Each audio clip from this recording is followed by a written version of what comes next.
My name's Andy Burnham.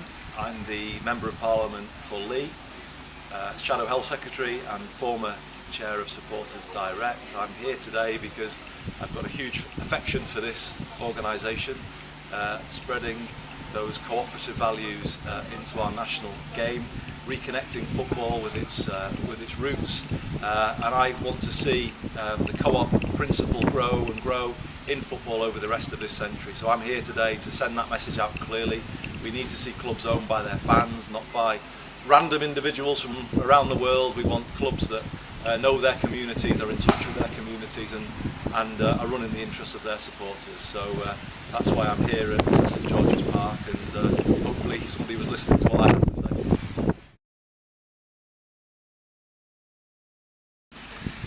Yes, that's right. It is a model that can go all the way to the top, to the Champions League.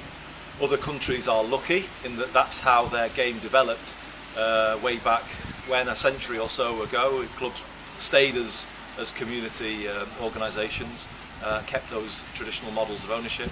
Obviously ours were set up as companies and developed differently, and so we are where we are. It would be very hard obviously to turn Manchester United or Arsenal into a co-op overnight, but this is a long game. We're not talking about this being done overnight. We're saying that over the course of time, the rest of this century, football needs to be returned to its supporters, and co-ops they build for the long term, don't they? They don't do short-termism. We'll eventually put down those foundations, and yes, we may see more progress in the lower leagues first, but in time, supporter ownership will come to the top of the Premier League.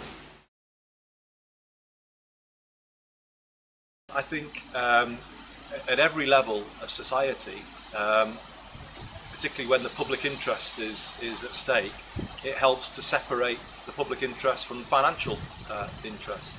I think football needs to go through a Leveson moment.